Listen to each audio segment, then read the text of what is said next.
Just finishing this claim to get Dave back on the road. Nice. I wonder what Dave's doing.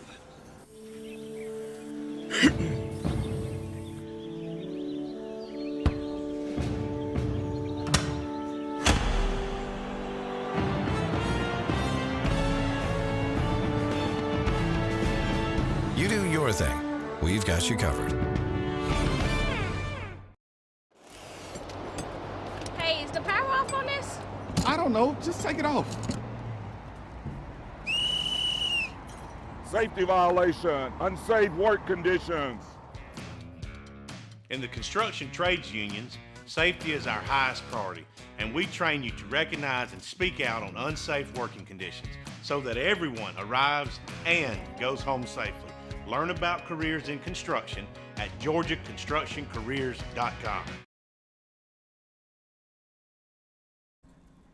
What's up? All right, good afternoon and welcome to the 312th episode of the Alfa Insurance Georgia Prep Sports Drive for the GHSA State Title. Happy New Year. We are back and we're going to recap a lot that has taken place over the last couple of weeks, including the Georgia Elite Classic. We'll talk about all 5 of those games, update some of the coaching vacancies. I think there's about 37 positions that have opened up. A couple have already been filled. There's some transfer news. Talk a little bit about the All-American Bowl, and then take a look at the latest basketball rankings after the holiday tournament. But let's get started with the Georgia Elite Classic. It was the 11th edition of it. It was in Rome right before the new year, and it turned out to be a fantastic lineup. The games ran on time. They were all very competitive, and if you have not seen the end of the freshman-sophomore game, I think that was probably the best, most exciting finish we've had over the years. A tremendous game, and the freshmen were able to come out and get a win. And so I think when you look at these future recruiting classes, that one really set the tone. Couldn't have been more impressed with the physicality in that game, the great technique defensively, and just the big playmaking, including on that final play by Max Brown, Sammy Brown's little brother, kind of coming into his own, having that big moment as his older brother goes on to Clemson. I think that's very exciting to see him kind of picking up the torch at a big moment like that. But we'll get started with the 7th grade game that kicked things off for us, and the Gold team won that one 14-13. In that game, both teams struck early, scored on their opening drives, and then it turned into a really exciting defensive battle. And what's exciting about the 7th grade game, you see guys starring on the defense and making big plays in the secondary, up front on the defensive line. And with some of these prospects, to me, it's like they already have the natural gifts to excel in the secondary, but as they move on, they're only in 7th grade, they might put on some more size and might see them translate into a linebacker or move positions. But I think in that game you saw the guys that were playing defense, and that's a credit to the coaches. I thought Gordon Dudley did a tremendous job, but letting us see them in their natural role. There were probably guys in that game that played defense the entire time that, who knows, maybe they could have gone in on offense and make a big play, but the coaches kept them in their position. It gave us an honest evaluation, and a bunch of guys really stood out that we're going to get to see in the years to come. Probably the most versatile and complete and mature prospect I saw in that game was Athens Davenport from Calhoun. He wore number 20. And he really could do it all. Played both sides of the ball. He was playing running back. He was playing H-back, tight end, and making a ton of big plays. Showed outstanding speed. And he was a guy that was getting it done in practice all week long. Or not week, but over the course of the 2 days. And that's Athens Davenport. So if you go to the Score Atlanta YouTube page, we have all of these games uploaded in their full because it was an all-star game and we used the 15-minute quarters. The clock ran pretty smoothly. There weren't a lot of penalties in the first 3. It's a brief full game in 2 hours. You guys can check it out and see some of these players we're talking about. So Athens Davenport definitely had an outstanding game. So let's look at how this one played out. All right, a missed extra point with 10:19 left in the game proved the difference. The gold team got that 14-13 win. That would have tied it up. It was a great experience, said Gordon Dudley, one of 2 coaches who previously competed in the Georgia Elite Classic. And Gordon Dudley actually was in the first ever Georgia Elite Classic in 2013. That was such a star-studded event. That was before we expanded it to 10 games, before we had the middle schoolers. And so that really was the standard class in that 2013 edition, because we really wanted to have a strong matchup to get the event off right. So Gordon played in that one, and credit to him. He showed up big in that one, played tight end. All right, obviously, he goes, I played in the event in 2013 and met a lot of people that I still keep up with. One of those is Brad Stewart. Brad Stewart, in that game, he was coming off his state championship victory at Benedictine. He went on to play at Georgia Tech, a tremendous athlete and one of the best to come through the state. All right, Rabun County quarterback is in this game. Knox Whitworth scored on a 25-yard run with 9:24 left in the first quarter to give the gold team a 7-0 lead. That capped their opening drive, took a lot of time off the clock, and Knox showed he's a true dual threat guy. Obviously, he's going into that Rabun County system that had Gunnar Stockton, another dual threat guy, and we know how highly recruited he was as a 5-star that is still in the heart of his collegiate career. So Knox Whitworth is the next Wildcat to come up, and he's only in 7th grade. So he put them up 7-0 with his 25-yard run. And then Rome running back Jeremy Ferguson Jr. tied it up on a 4-yard touchdown later in the first quarter. That capped an 8-play drive. Jeremy Ferguson, natural running back. I have full confidence that's the position he's going to continue to play, and he will definitely be starting in that Rome backfield in the years to come. All right, so the other head coach in that game was Trevor Thomas. He was more recent when he played in the Georgia Elite Classic, and he actually had a really breakout performance in the senior game. He was a Pepper quarterback. It's obviously local in the Rome area. And then he ended up going to Berry, having a great career there. I think he went there with another player he played in Georgia Elite with. And so he was coaching the blue team. I thought both of those guys did a tremendous job. They're young coaches, and I think Gordon has a really bright future in coaching. Obviously, his dad, Ed Dudley, was my head coach, and Gordon's been coaching for several years now, and I don't know, I think he has a head coaching future in his career. Just seeing him work with the defensive line, the different positions, and how well prepared these 7th graders were after just 2 days of practices, coming out there at 9 a.m. kickoff and playing the way they did. I was very impressed with both coaches. They had them focused. All right, so Trevor Thomas said, I'm used to coaching high schoolers. Dropping down to middle school was somewhat of an adjustment. I had an opportunity to coach a bit in the offseason with my former teammates, and so we just kept it as the main thing. So with 2:42 left in the first quarter, this is when Athens Davenport did his thing. He scored on a 44-yard touchdown reception from Carrollton quarterback Trucker Jordan. When I watched these guys in practice, that was the combo we were seeing throughout it. Trucker Jordan, in that 7th grade class, I think him and Knox probably had the strongest arms, but they were all very accurate. He ended up finishing that game 7 of 9 passing, didn't make any mistakes, made all his throws, and obviously his go-to target was Athens Davenport. So 44-yard touchdown, that put them up 14-7. Then It's a good quote from Gordon after. He goes, "We knew that A-Train was going to give us a spark." So that is Athens Davenport. And in case you missed it, that is Trucker Jordan to Athens Davenport. Too bad they won't be teammates to the next level, because that's a pretty good name combination right there. Athens to Trucker, or Trucker to Athens. So we're just holding on to it and waiting for the right moment to use it in the second half, and he got the job done. The other standout performer in this game that I knew the blue team was going to need to get involved was Miles Moore. Really impressive receiver prospect. He is in the Lassiter School District.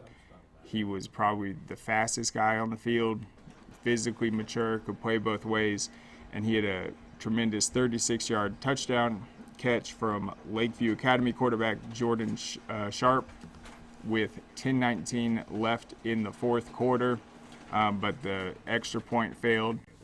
And the thing with these extra points is, first of all, these guys are in 7th grade. It's not easy to do, but it's also not a live play. And so sometimes they snap, you're kind of waiting, taking a hesitation step. And so it's unfortunate he missed that extra point, but still he made the previous one. He was booting them all year long, and still was an outstanding game. And if it would have been scored later on, there is no overtime, so they would have had to go for 2. The game ends with a 14-13 win, but I thought both teams played really outstanding. They set the tone for the day, and anyone that's a fan of Georgia high school football has to be excited with just the way they played throughout. We've televised some 7th grade games earlier with the Sheriff's Cup, but just seeing the collection of it, very impressed. So who else stood out in this game? It was all on the defensive side of the ball. Thought for Prince Avenue Christian, Bo Tolbert, a receiver, he played great. He was playing both sides of the ball. Jarrett Major, another Prince Avenue Christian guy, he was on the defensive end, tight end. He played a little linebacker. We mentioned, shout out to Jeremy Ferguson. He had an outstanding day running the ball. And then Carter Janot, it looks like he's going to go to Osborne. He wore number 32 in our game for the blue team. He was an absolute beast, racked up a ton of tackles. I think he ended up having 10. On the offensive line, you got to give a shout out to Landon G. That is the younger brother of Ryan G. This kid is already like 6'5", 240 pounds. Definitely the biggest middle schooler we had there in the game, and he was an absolute beast.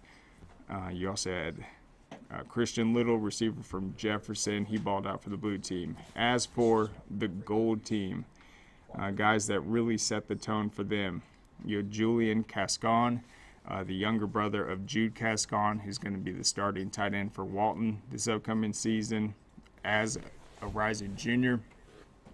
As a freshman when he was at Marist. Oh, lost the connection for a sec. Hold up. When Jude Cascon was at Marist, he was actually the highest rated freshman tight end prospect. And what I like about Jude, coming from Marist, he's an outstanding blocker. He was in that triple option, and then this last year, learning under the wing of Hunter Teal in this Walton offense, he's really added that pass catching ability, came up big, and then he was also playing some defensive end on that Raiders defense this year. So he is a little brother. Watch out, Julian Cascon, and he's still at Marist. We'll see if he ends up staying there. And then Teague Tatum at the defensive back position. That's the guy I was talking about, whether or not he's going to be a true DB in his varsity career, or is he going to be a linebacker? Because he brought the physicality at the corner spot. He was an incredible tackler. He read the plays well, took great angles, and just played outstanding. He was all over the field. I can't wait to see what he does, and I think he's in that North Cobb district. You also had, for the gold team, Hudson, I think it's Cobb. He's going to Marist. He played outstanding. And then you had A.J. Cherry, McIntyre Park. I forgot what high school that's going to go into. He wore number 33, took a lot of carries and played linebacker. Really liked his play. And then Chance Davis was all over the field. Wore 84, one of the bigger guys in that game. He's going to North Forsyth. Had a ton of tackles right at the line of scrimmage, some big-time stops. And then the combination between Chance Davis and Arian Garrison, who is going to Norcross, was very hard to stop. And then Arian Garrison, he played defensive tackle in that game, number 99, but he also was key in the second half when Coach Gordon Dudley handed him the ball to close out the game. So some very impressive performances. Also, shout out to Tucker Tyra, number 90 for the blue team. Had a great week of practice. He's going to be a beast, but couldn't have been more impressed. So check that game out. It's on the Score Atlanta YouTube page. It was the first game of the day, and it was a lot of fun. So let's go to the 8th grade game next and look at that finish. All right, so with the 8th grade, that was a 14-7 win by the blue team. And that was, you called that one with Rusty, right? Mm-hmm. Yeah, that was Najee and Rusty in the booth for that one.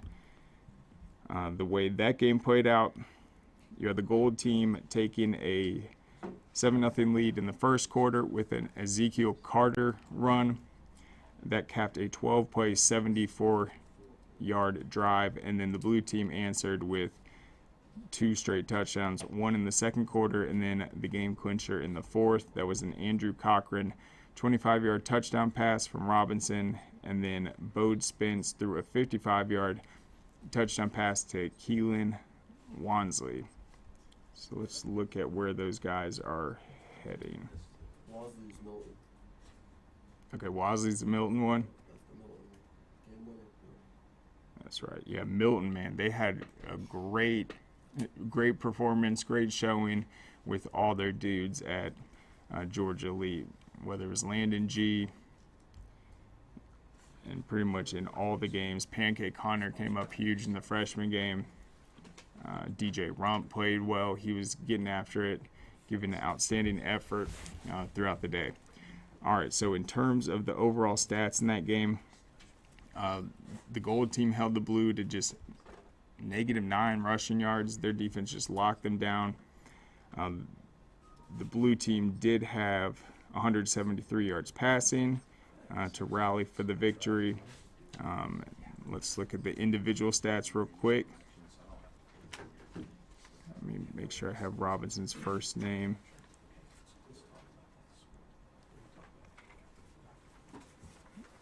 One sec, guys.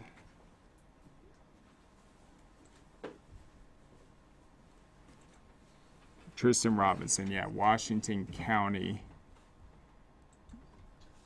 That is for the blue team. So Tristan Robinson, he had a team high 21 rushing yards for the blue team. He was 3 of 4 passing, 27 yards and 1 touchdown. Bode Spence, we mentioned, had the other touchdown pass. He was 7 of 15 for 115 yards. Top receivers, Keelan Wansley, 3 catches, 54 yards and touchdown. You had Maddox Davis, 3 catches, 41 yards. Blake Seaman, 1 catch, 27 yards, and he is from Lassiter. And I was jogging at Lassiter yesterday, and I saw him up there putting in work. He had his Georgia Elite Classic hoodie on, and he was making outstanding plays. Did about 8 laps, so I was watching him for, say, about a good 20 minutes, and I was very impressed. The catches, the route running, the body control, and to see him in a situation where, yeah, typically no one would be watching, but he's obviously putting in the work, and he had a big 27-yard reception in that game. We mentioned Miles Moore in the 7th grade game, another Lassiter kid. He played really well. So I know Lassiter's had some tough years, but I'm optimistic about these young guys. I think they're going to be able to get Lassiter back into that playoff hunt. All right, so in that game as well, Andrew Cochran, 1 catch, 25 yards and a touchdown. Jazz Lewis had an 11-yard reception. And then for the gold team, Trace Hawkins, team high 40 yards on the ground. Ezekiel Carter had the lone touchdown. He had 5 carries, 18 yards. Kylan Pope, 5 for 21. Trip Chapman, 4 for 22 yards. And then passing, Trace Hawkins, 5 of 9, 75 yards. Harris Turner, 2 of 8, 18 yards. A.J. Davis, 1 of 7. And Westmoreland, 1 of 2. So they had a busy day sharing the quarterback position in that game. And then in terms of defense, for the blue team, Lucas Roser, 10 total tackles, 3 TFLs, and a sack. Robert Brown Jr. also had a sack. So let's look at where those guys are heading. All right, Lucas Roser, he's an athlete heading to Marist. Another outstanding standout for the War Eagles. And then Robert Brown. I think they had a jersey change on that one. But he wore number 55. All right, hold up. And then for the gold team, Trip Chapman, he had a team high 7 tackles, 1 tackle for loss. Khalil Shivers had a sack and 1 pass breakup. And then Luke Stone had a tackle for loss. Middleton, 2 tackles for loss. Jake Smith, 2 tackles for loss. And in terms of the fumble recoveries, that was Robert Brown, number 55, for the blue team. So that was another defensive game. Great tackling, and it's just the big playability for the blue team where they're able to come back in that game, because gold team shut down the run, but an exciting finish nonetheless. And as Naja pointed out, Keelan Wansley proved to be the hero in that one with the late 4th quarter touchdown. So let's go ahead. We'll take a break. We'll get back on the other side with the senior game. Hey, is the power off on this? I don't know. Just take it off. Safety violation, unsafe work conditions. In the construction trades unions, safety is our highest priority, and we train you to recognize and speak out on unsafe working conditions so that everyone arrives and goes home safely. Learn about careers in construction at GeorgiaConstructionCareers.com. Hey, does it matter if this leaks? It don't matter to me, can't see it from my house. Illegal use of hands, improper training. GeorgiaConstructionCareers.com has 14 different highly skilled trades with tuition-free training in our certified apprenticeship programs to train you the right way. Find your career at GeorgiaConstructionCareers.com.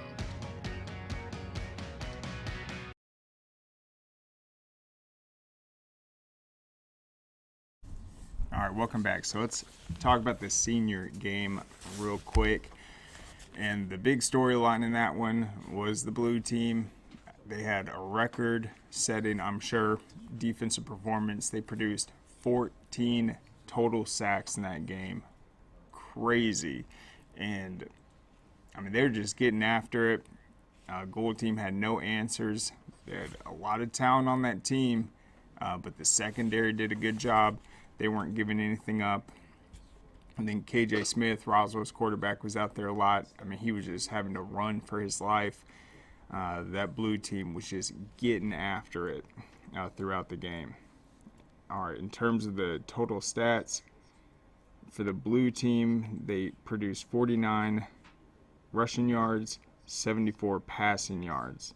Obviously still got the win. The gold team, 45 rushing, 179 passing. So the gold team outgained them 224 to 123. They ran 69 plays to 41. All right, so in that game for the blue team, leading rusher was Fane Barton, 7 carries, 44 yards. Then on the other side, For the gold team, Fred Brown, 11 carries, 52 yards. He did have a fumble on the first play. That's Coffey's running back. He led the Trojans to a state title. He showed his stuff in the game, had a big 20-yard run, really excited, but he did put the ball on the ground. I know that was frustrating for him, but he was still finding his holes, did a good job. In terms of passing the ball, KJ Smith, he was 9 of 21 for 111 yards. That was a game high. He was sacked 7 times, and then Cam Beasley, he shared the snaps, 5 of 11 for 68 yards, and he was also sacked 7 times. In terms of the blue team, you had Raj Waldrop.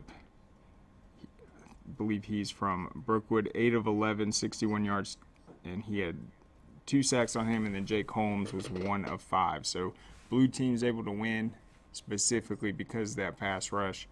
They're so key on third downs, held the gold team to 5 of 16 and 1 of 5 on fourth down conversions, where they were 4 of 10. In terms of time of possession, gold team had it for 27 more minutes, but anytime they needed that big play, their defensive line came up with the big stop. So let's go to that defensive stat line real quick. All right, so for the blue team, Jamontez Hines, 8 total tackles, 7 of which were sacks, and he had 2 forced fumbles. Ended up earning our MVP in that game. Absolutely balled out. Let's see real quick.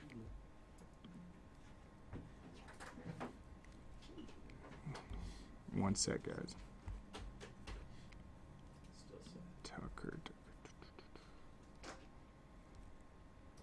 And then you had Zakarian Tucker, defensive tackle from Noonan. He had 5 sacks in that game. Just crazy numbers. You had Colin Kungu, 2 sacks. Ryan Fletcher, 4 sacks. So that in total there were 7 different guys that produced sacks for the blue team. It wasn't just one of them, but obviously Jamontez Hines, 7 sacks in one game. That's incredible.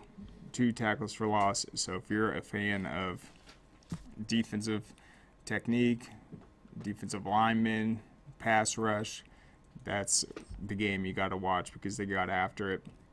Did a good job of playing as a team, flushing KJ out, wrapping up, getting the tackle, and then just swarming them. Really just a unique game. You don't watch too many ball games, especially a shorter, abbreviated game like that where 14 sacks. It was just pretty wild. Every time you turned your head, Jamontez Hines was making a sack.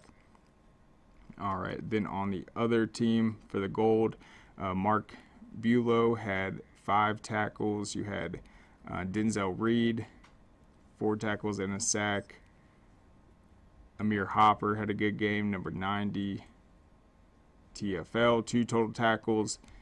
And then Mario East Jr. also had a tackle. That was the senior game right there. So, yeah, 8 first downs for the blue team, 16 for the gold, but it's those negative plays. And then the tough defense on third down and fourth down just proved too much. And that's how that one game ended. All right, so let's go to the juniors next. Let me pull up that.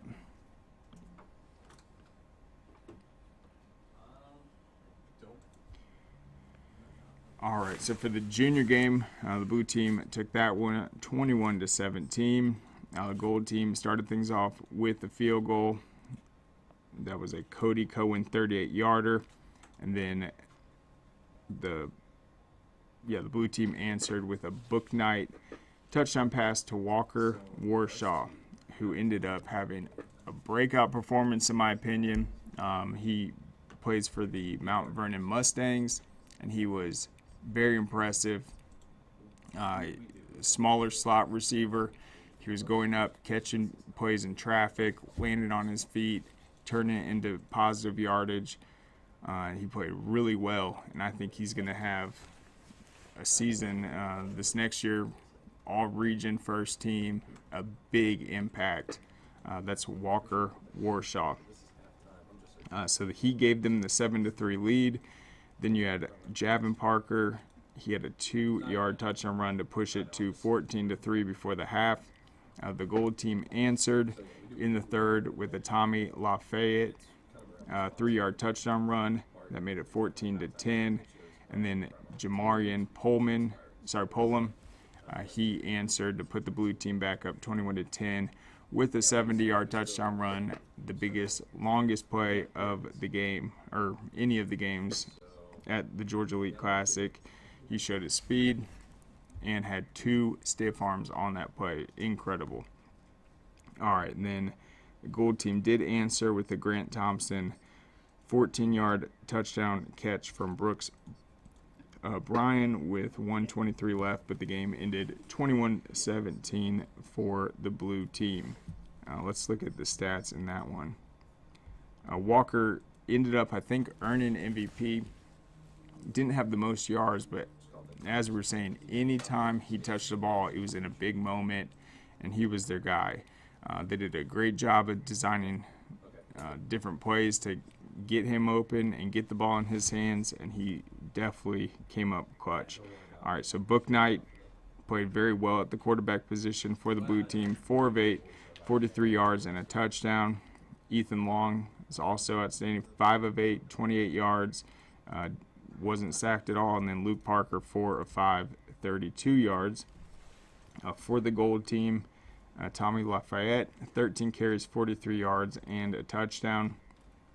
He led them in rushing, and then it was pointed out during the broadcast, he's an outstanding player for Lambert these past few seasons, and he's going to be taking his talents to North Gwinnett next season. It'll be really exciting to watch him. I think he will flourish in that offense. You got Ryan Hall, a very mobile quarterback that rushed for 750 yards this last year. Threw about 24 touchdowns, only 4 or 5 interceptions. A true dual threat guy. He's going to have a steady bell cow back in the backfield with him with Tommy Lafayette. So I think that makes North Gwinnett a very dangerous offense next year. We saw them tie for first in the region with Peachtree Ridge and Norcross this last year. I think they're going to be right back in it, and they have a ton of talent defensively as well. Also for the Gold team, Brooks Bryan took the bulk of the snaps at the quarterback position. I will say out of all the games, that was the one where I felt like the snaps were not distributed as evenly as some of the other matchups. Ian Reynolds, quarterback from North Atlanta that I really like. He, I believe, only took like 2 total series in that game. He finished 2 of 5, 19 yards. And then the Norcross quarterback, Muhammad, he was 3 of 3, 54 yards, but he didn't really get a lot of snaps. He also had 3 carries for 11 yards rushing. He was playing really well. And then in terms of receiving for the Gold team, DJ Avery looked really impressive. He had 5 catches for 99 yards. I believe he's going to Chattahoochee. And then you had Eric Ronning, 4 catches, 62 yards. Grant Thompson, 3 catches, 36 yards. For the Blue team, Walker had 2 catches, 25 yards, and a touchdown.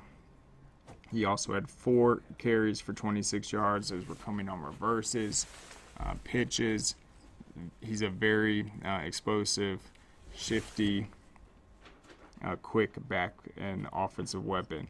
Jamarian Pullum, in addition to his 88 yards rushing, he had 3 catches for 16 yards. Grant Cook, 2 catches, 29 yards for 23 yards. And then Caden Hansen also had a 14-yard catch in that game. Let's see.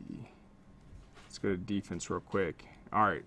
For the Blue team, a guy that I felt really had one of the better performances out of any of the games, where he really showed he can ball out. That was Christian Smith, number 45 for the blue team. He plays for Harrison, had a great year. I think he's going to be a major leader for the Hoyas heading into his senior season next year. He came up with 2 sacks, team high 6 tackles, and 2 tackles for loss. Nick Chow, number 48, he had 4 tackles, a sack, and a TFL. Jacoby Diamond played really well. He's wearing number 91 in that game. 4 tackles, a sack, and a tackle for loss. And then Caden Thompson, number 14, he came up with a big interception and had 3 solo tackles. And then Caden Sutton had a forced fumble along with Jacoby Diamond for the blue team to give them the victory. In terms of defense for the gold team, Javon Beckford, team high 5 tackles. Amarius Purdue had a sack and a forced fumble. And then number 90, LaMarcus Parks, 2 pass breakups, 1 sack, 3 tackles, and a tackle for loss. And then Macklin Sanders, 3 total tackles and a TFL. And you also had CJ Kelly with a fumble recovery. Lots of good defense played in that game as well. And some really exciting 2025 prospects. All right, let's take one more break, and we've got our final game to break down. Dang, where you get this car? You need to join the union. The union? Absolutely. You can get 10 of these. Union construction workers earn the highest wages with the best benefits and the most protection in the construction industry. Find your career in construction. Go to GeorgiaConstructionCareers.com and start your future today.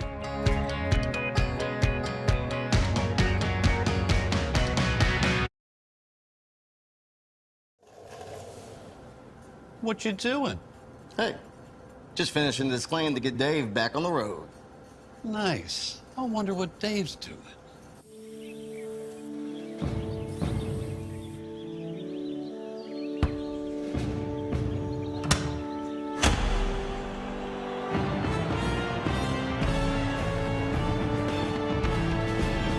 You do your thing. We've got you covered.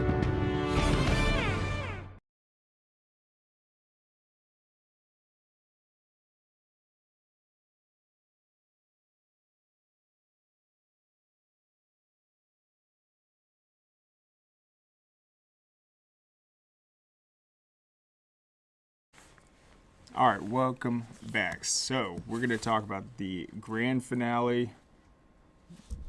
Unquestionably the most exciting game of the event, and that's the freshmen against the sophomores. The freshmen ended up winning 31-30.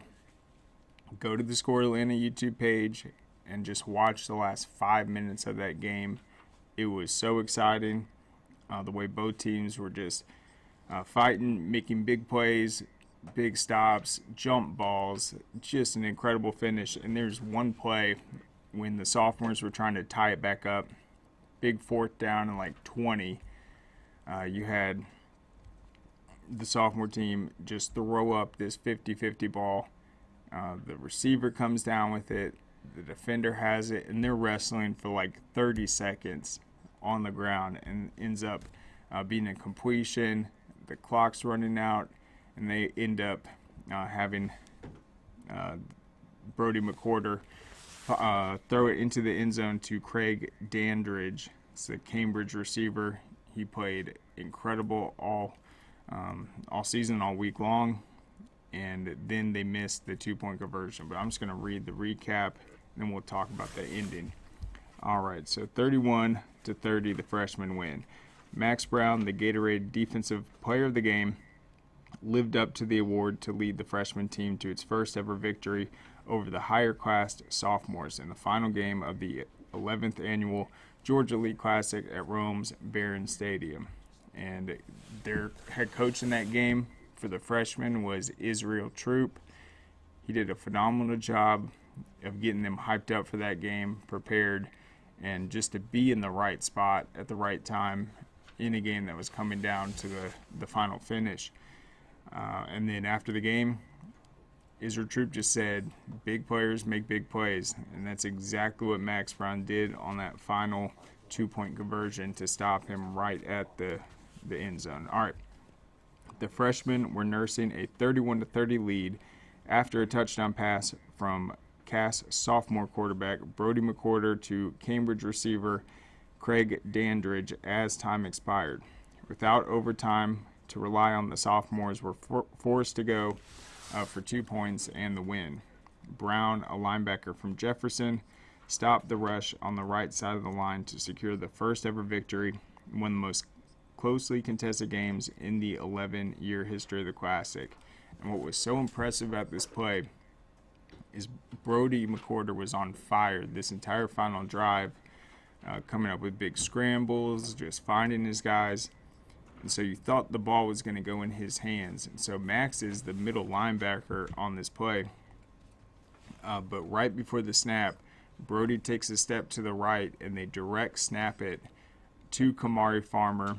That's Carrollton's starting running back this last year, the sophomore that we saw ball out all season long, especially in that same venue against Rome, where he had his breakout performance early in the season, 26 carries, 194 yards, and 2 touchdowns to lead Carrollton to the win over Rome. That was their only loss until the Thomas County Central game. And so that was the same field where Kamari Farmer early in the year really had his breakout performance. And so they direct snap it to him. Max recognizes it, is able to get through the congestion.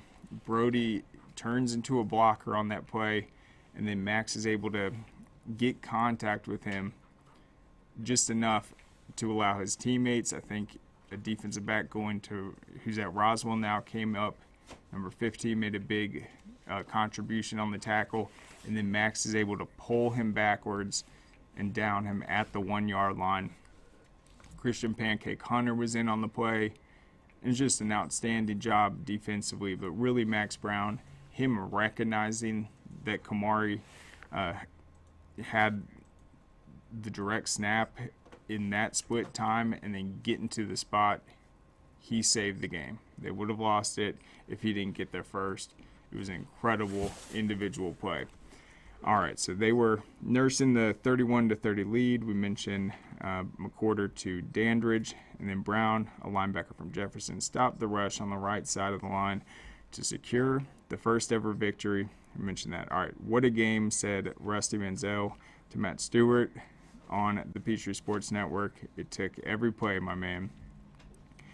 Prince Avenue quarterback Ben Musser had a career performance to lead the freshman to victory. He finished 7 of 10 passing for 176 yards and 2 touchdowns, while rushing 4 times for 2 touchdowns. And so he was the MVP. Max Brown was the defensive MVP. And I know in the booth they were sweating a little bit because they had to pick the MVP before the sophomores had this drive. And if they would have gotten that 2-point conversion, I don't know what we would have done.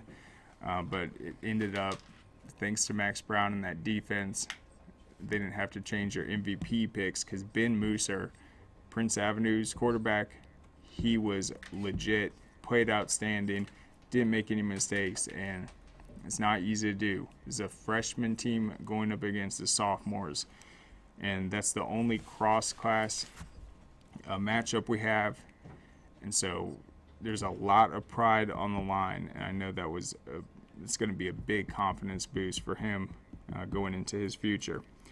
All right, so he was 7 of 10, 176 yards. I mentioned 2 touchdown passes, 2 touchdown runs, and he scored on a 2-yard run with 9:21 left in the first to put them up 7-0. The sophomores tied the game on a 5-yard run from Sequoia running back Will Rejecki with 2:17 left in the first, and then a 23-yard run from Carrollton running back Kamari Farmer that we mentioned put the sophomores up 14-7 after an Alex Brock kick. He's a Cedar Grove kicker. With 8:01 left in the first half, Musser passed to Athens Academy's Keon Standifer on a 35-yard touchdown to tie the game at 14. Keon has played in, I think, back-to-back classics, and he's balled out in both. All right, Brock gave the sophomores the lead on a 30-yard field goal at the end of the first half to put them up 17-14.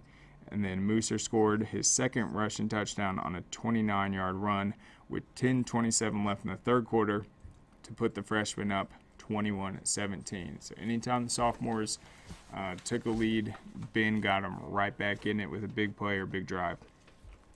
Brody McWhorter's 35-yard touchdown pass to Prince Avenue receiver C.J. Dockery, who was a big-time playmaker for the Wolverines this season, leading them to that state title. Varsity starter, both of those guys, McWhorter and Dockery. They retook the lead with that 35-yard touchdown pass with just 6:16 left in the game. Then the freshmen responded with a 61-yard touchdown pass from Mooser to Lincoln County's Andrew Beard to retake the lead for good for the freshmen. Then, what's his name? All right. Then there was a 28-yard field goal with 55 seconds left that extended it to 31-24. I thought that was an interesting decision because they ended up passing the ball, which stopped the clock. They could have ran it out in the All-Star format, but they went for a knockout punch. And so then that allowed the sophomores to have one last chance. So 55 seconds left, 31-24 lead. All right, so Beard for the freshman team had 3 receptions for 117 yards and that touchdown. I mentioned Keon Sandifer. He had 2 catches for 35 yards and a touchdown. Brown finished with 9 tackles, 1 tackle for loss, and a forced fumble. St. Francis safety Keon Cleveland had 2 solo tackles and made a key interception, which he returned 21 yards. And then Standifer also played defense. He had 1 tackle and 5 pass breakups. For the sophomores, McWhorter was 9 of 22 passing for 158 yards and 2 touchdowns. Kamari Farmer had 7 carries for 78 yards and a touchdown. And then Campbell running back Ashton Gauchette had 7 carries for 70 yards. And leading the sophomores was Dandridge, 3 catches, 57 yards and a touchdown. And then Dockery had 3 catches for 45 yards and a touchdown. Also in that game, North Hall safety Walker Davis, 6 tackles and a forced fumble for the sophomores. So obviously, after that play, Brody leads them down, throws the touchdown pass to Dandridge at the buzzer. Max Brown gets a stop. Incredible game. It's up on our Score Atlanta YouTube page. We tweeted out some of the clips, and it was honestly, it was the most exciting possible way to end the season. It's truly incredible, and congrats to the freshmen for balling out and getting that win. That was an epic way to end the 2023 season. And then another thing worth pointing out, the social media engagement all week at Georgia Elite was amazing. Looks like everyone had a great time. The weather was fantastic until game day, where it was admittedly freezing cold, but everyone sucked it up and had a great day. So best of luck to all those guys, the seniors, whether that's their last game they play or just the next step as they try to take it to the next level and get on a roster. Good luck to them, but I'm really excited from what we saw with the underclassmen, the middle schoolers that are already just so far ahead of where most middle schoolers are at that point, where these guys are already naturally in their position. Usually in these games you expect, okay, this is just the biggest guy and the fastest, so they're just going to give him the ball. But you can tell which guys are true defensive guys, which ones have the offensive plays, the ability to get open, the form, the route running. It was a great event, and credit to Rome, credit to Rusty, Graham, Najee, Matt, everyone that made it possible. That was a lot of fun, and I also enjoyed hanging out with the coaches. Got to meet and hang out with Coach Sullivan from Pope. He was a fun guy, and I had a great time talking to him about just this season, great things they have going on. And he took a big step by going to Pope. He had really built up the Centennial program. They were enjoying a level of success they hadn't previously had, but he went back to his alma mater, Pope, a team that hadn't won a game in a few seasons, was probably statistically the worst defense in that classification. And he goes there this year, gets him in the win column a couple times, and then he brought, I think, 3 or 4 guys to the Classic this year, and they played really well. He was the head coach in the sophomore game. They didn't get the victory, but as we said, they fought to the end, and it was just the great playmaking of Ben Mooser and some of those freshman defenders that gave them the victory. All right, so let's look at the coaching changes real quick. And this will obviously be a main theme that we'll be covering in the weeks ahead. But Craig Bennett, I think that's probably the headline coaching change. He's the former Cambridge coach. He actually started that program in 2012, and he's taking over for Pickens and Pickens Dragons. That was announced last Thursday. So we will try to get Coach Bennett on the show on Wednesday, and that'll be the first guy we reached out to. He did a great job at Cambridge, and I think that's a big hire for Pickens. They've had a bunch of coaches these last several seasons, but he definitely brings a wealth of experience, and the fact that he got that Cambridge program off to that quick start from the get-go when it opened in 2012, I think he is the man for the job. Pickens also has a lot of great wrestlers, similar to Cambridge. I think he's going to be a really good fit. Mount Pisgah also announced their coaching change, as well as Salem. For Mount Pisgah, that came within the program.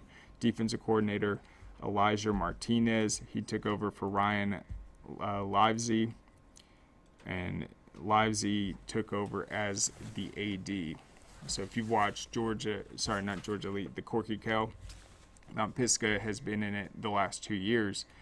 Coach Livesey, he built that program when I think it was Cole Spence, the big tight end that went to Vanderbilt 3 seasons ago.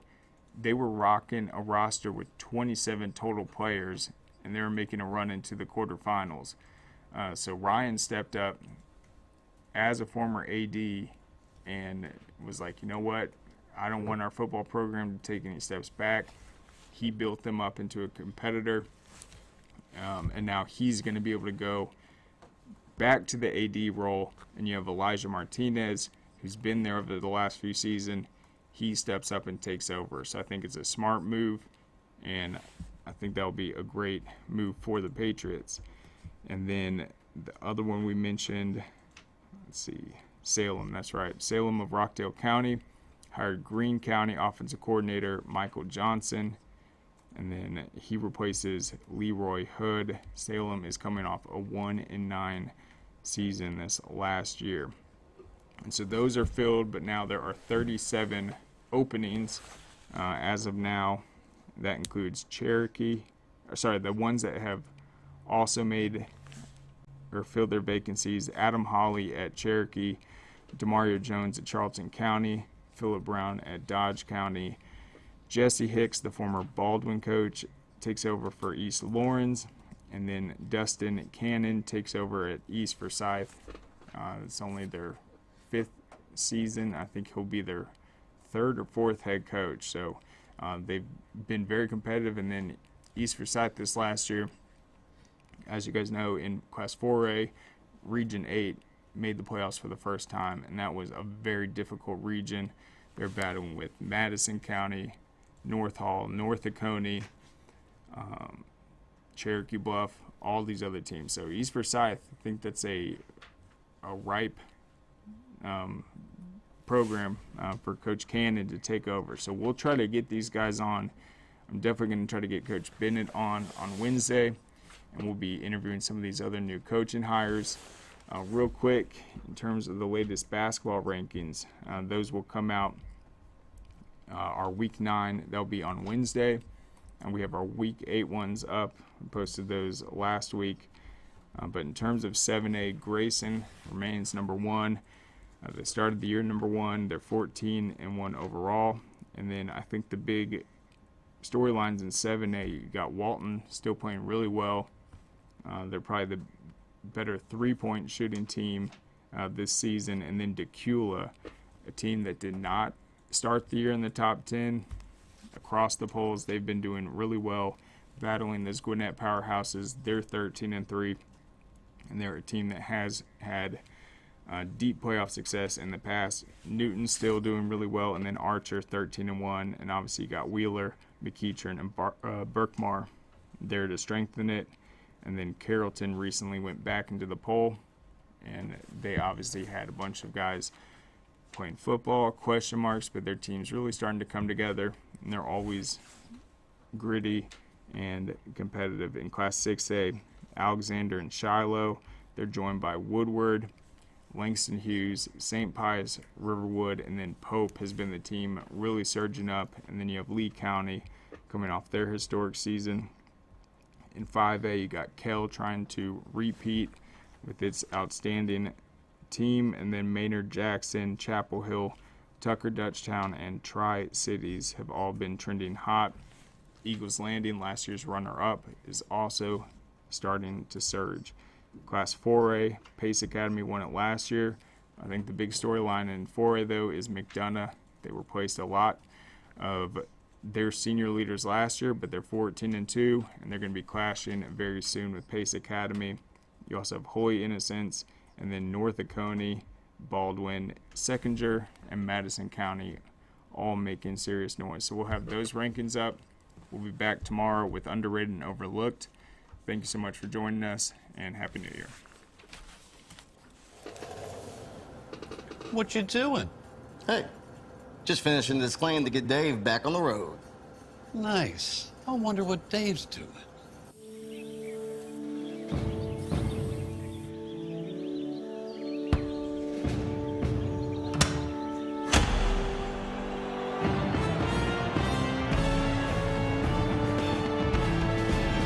You do your thing. We've got you covered.